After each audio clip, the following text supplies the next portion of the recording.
You're all excited because you're about to purchase your first commercial property or business. Now, excitement is also a dangerous time because you may miss some of the unexpected expenses that you're about to incur. G'day, I'm Peter Bender, and you've joined me on our Bundaberg Commercial YouTube channel, where I help buyers and sellers of commercial properties and businesses in the process of getting wealthier.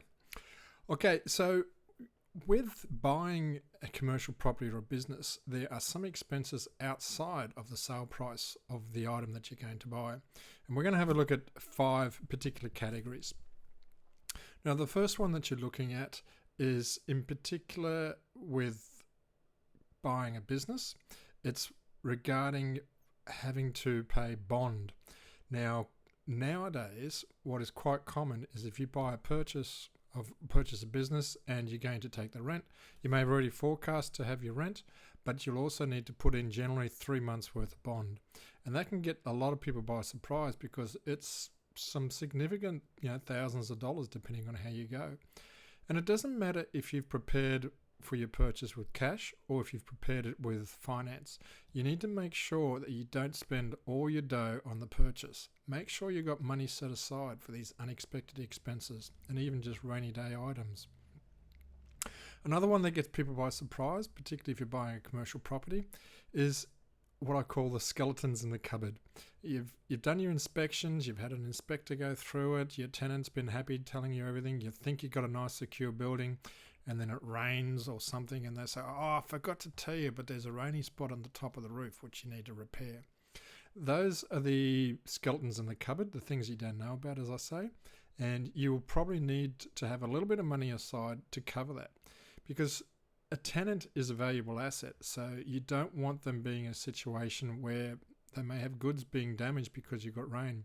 I remember one of my clients had an old shed with lots of leaky roofs on it when I took it over, and when it rained, the tenant actually had a lot of expensive equipment underneath some of the rainy spots. There were several rainy spots on this property. It wasn't a good one. We pretty well parted companies pretty quickly. But the point is, when you're buying a building and you're not aware of it, you may well find that you have to put in some expenses. Other expenses that you can have a look at, if you're going to change the use of the property, if you've either buying it for your own use, and you may have had, for argument's sake, a mechanic, and you want to go in there and use it for office space, you may have to do some rezoning with council, and that costs a little bit of dough as well.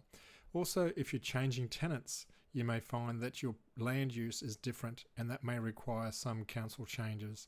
So it would pay to have a visit to council, make sure you fully understand the zoning of the building and the land use of the building to make sure that you're not going to be up for unexpected expenses.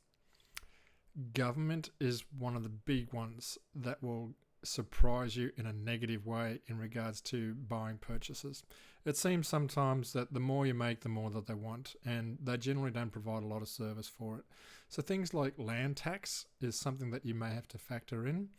You may have to look at outgoings as well for things like insurance, which is generally one that outstrips inflation rate no matter what day of the week it is, and also the rates for councils.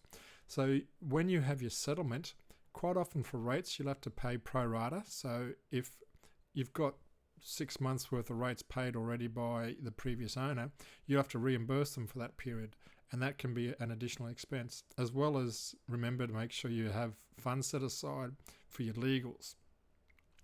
Other things that we need to look for, GST on purchase. If you're buying a commercial property that doesn't have an existing tenant, you may well be up for GST. It's definitely one to go and talk to your accountant about.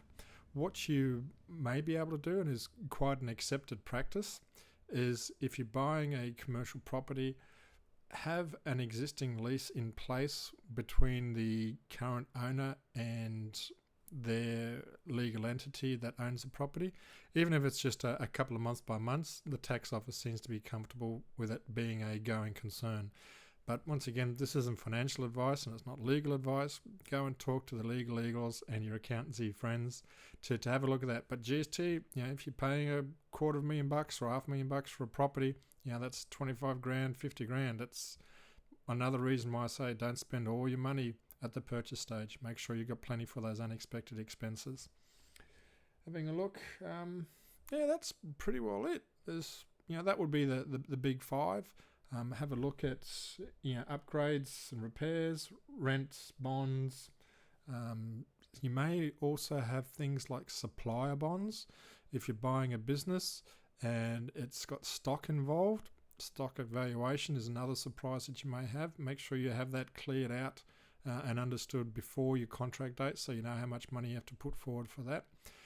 If you had, I've got one of my larger clients has close to 150 suppliers. He's a massive retailer.